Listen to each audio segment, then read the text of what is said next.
I want to say there's less pressure and there's more camaraderie. Do you feel you have to carry the Iron Man movies in a way that you don't when there's lots of you? It just comes down, it's just a matter of schedule. I mean, you know, when you're in every shot of something, you know what I mean? Well, it's kind of like doing your own show. You know what I mean? It's not like someone saying, hey, I'll do the next interview for you, you know? So you forget, you know, you want to still make sure that you have your arc and your moments, but you're not responsible for the narrative of the whole thing. So it's kind of great. And I genuinely like all the other folks, so that helps.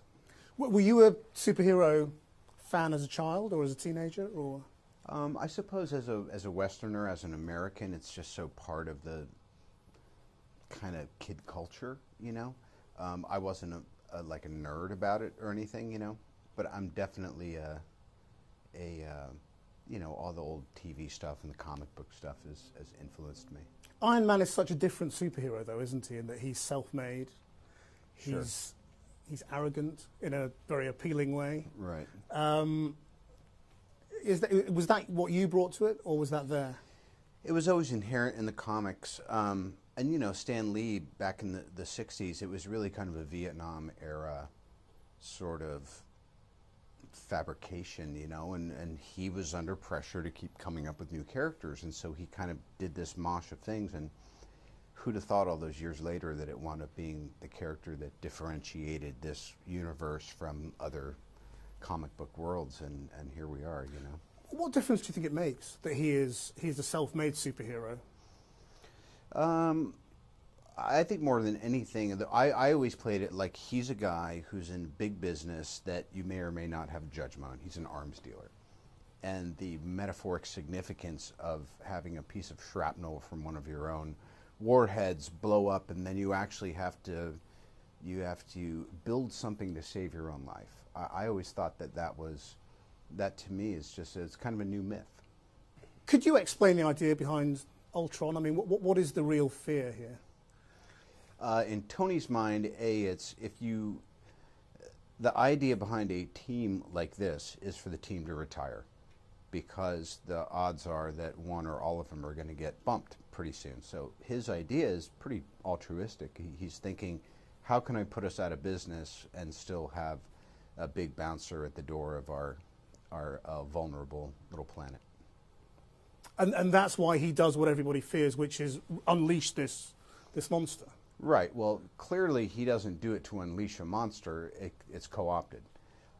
There's a couple points in the script that I think is the reason that Age of Ultron is actually a worthy companion to Avengers, and in some ways a better film, in that it takes the conventions and it twists and retwists them in a way that's kind of clever. Just as an audience member, I'm like, oh, that's really cool. I appreciate the kind of complexity of it. And what do you think of the obvious parallels being made between you and Iron Man? At this point, it's natural, but you know, if you'd asked me in the first Iron Man, I'd be like, that's me. And now I'm realizing, I've realized that, well, of course it's not, you know. I'm not saying that I'm such a fantasist that I felt like I was Tony Stark, but I felt like it was my persona.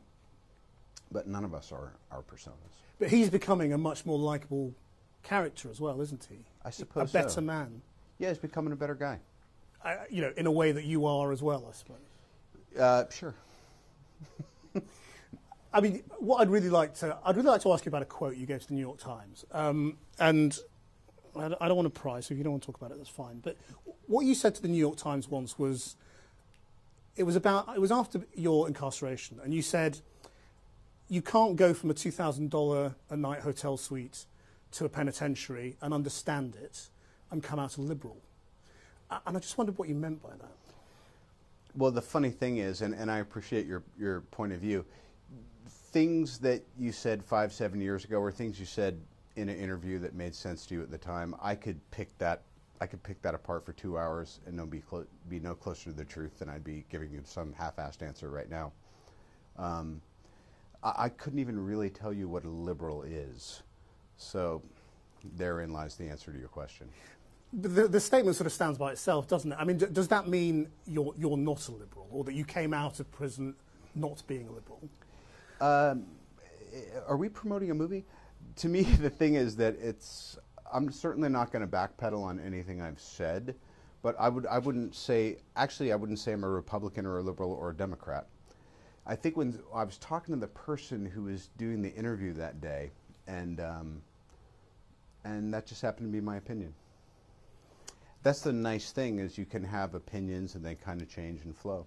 Yeah, well, that's life and that's growing older, I suppose, isn't it? Yeah. I mean, you say we're promoting an interview. I mean, promoting the movie. I mean, obviously you're doing a promotional round of interviews, and that's why we're talking about the movie. But we also would like to talk a little bit about you, and I don't know how comfortable you are, you know, talking about yourself at the moment. You have as much time as anyone else will. Yeah, well, okay, well then let me just ask you a few more questions, and you can answer them if you want to and not if you don't want to. I mean,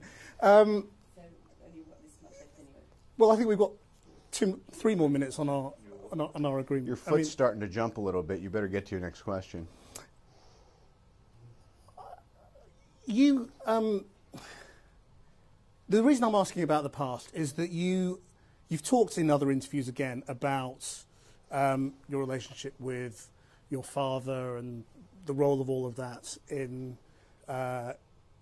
you know, the dark periods you entered, and taking drugs and drinking and all of that. And I just wondered whether, you know, you think you're free of all of that, or whether that's still something. I'm sorry, I really don't. What are we doing? Well, I'm just asking questions. That's all. Right. I mean, Okay. Bye. Thank you, guys. are you? I'm sorry. Take your mic. It's okay. Yeah, you're right. Thank you. Do you?